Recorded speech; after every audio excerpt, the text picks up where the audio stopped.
Okay, well, this is the first morning of the trip, having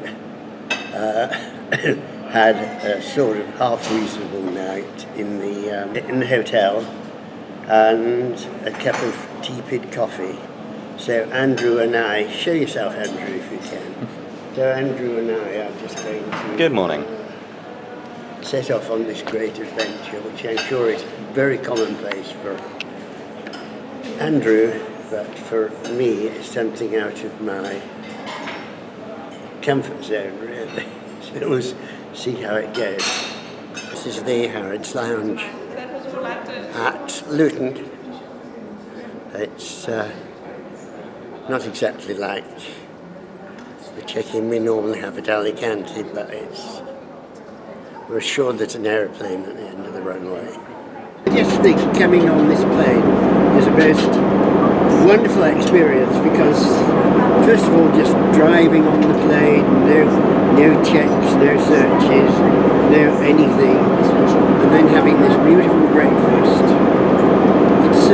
It's different to my normal breakfast, and that's good.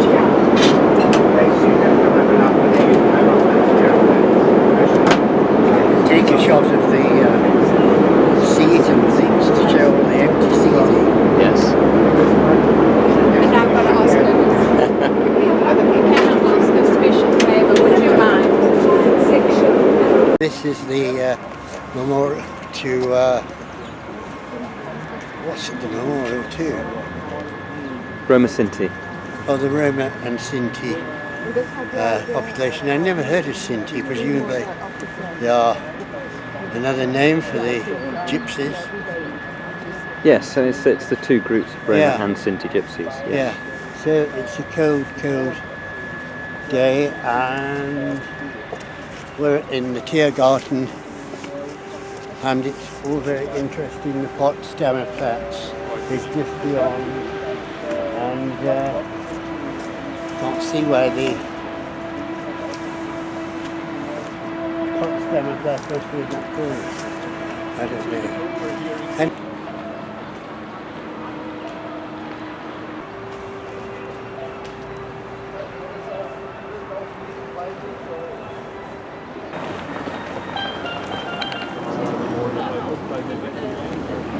this is a memorial to the gay community, and inside the little window there is a picture, there is a film, I guess a film projected on it, of a couple of men kissing. But the whole thing looks like a pillbox, and I can't see why it needs to be such a militaristic shape. In front there are these red, I don't know what they are, candles or lamps for all the years. I haven't got an explanation for that yet. Have you? No, I haven't. So that's it. And this is the Tiergarten, which is absolutely huge. And it faces across to the Potsdamer Platz. Well, this is the field of the Stele, the fallen. There's no inscriptions on any of these blocks of concrete, no graffiti, no nothing. They're all of different heights, shapes, sizes, and I suppose you could interpret it how you will. I find it very difficult to get the feeling, but I suppose I don't particularly like tombstones. So, but at any rate, they've given up a heck of a lot of space. So I think we've got to be grateful to the Berliners for that.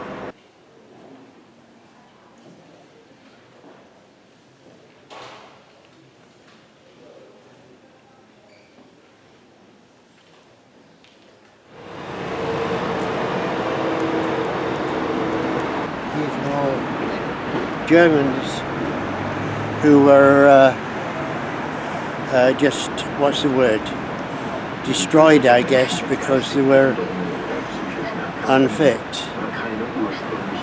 not unfit, but mentally unfit or unsound in some way, and they were all eradicated too.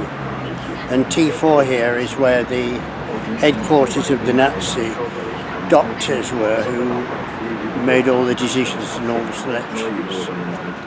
I'm in the region of the Old Reichschancellery.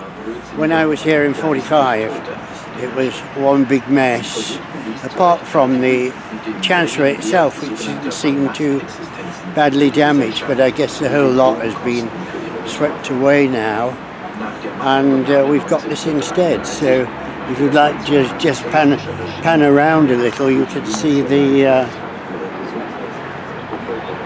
remarkable thing is, I suppose there isn't a lot of shopping around here, but there's no parking restrictions or Es ermöglichte die Zwangssterilisation bei doesn't seem to be erblich geltenden Krankheiten und terribly Beeinträchtigungen populated. sowie bei schwerem But Alkoholismus. it's a fascinating Bis tour. 1945. This is a museum, the topography of terror, showing the pictures of all the Nazis.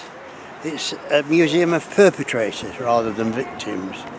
And that in itself is very interesting, because you see the faces, the actual faces of the people who did it. And this is the remains of the Berlin Wall. I guess we're standing on the west side, looking east. Yeah, here we are. We must be. Great. That's about all we need to say. Oh, and this is, what's this? This is the original army. This is that's the Air Ministry, the old Air Ministry, Yeah, and this is the site of the old Reich buildings, the SS offices. Right, yes.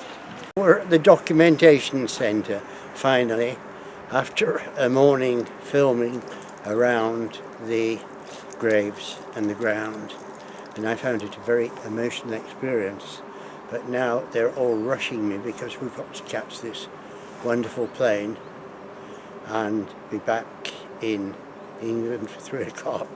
So that's about it. That rather wraps it up. What do you think about it, Andrew? I think it's an extraordinary place. It's a shame you haven't got time to see the exhibition. It talks you through the narrative of what happened here. Many of the things you have seen and read maybe before. I'll make another trip sometime. The problem is getting here. I'm not driving, and it means I've got to get a taxi up from. But in many ways, the exhibition centre is the story that you know and that you've seen, and spending time in this bit that you spent time in is more, I think, more important and more powerful. More emotional. Yeah. Yeah. I think that's the important. You can see all of the stuff in there. You can see it online and in books, and I think this is the. Okay, fine. Okay.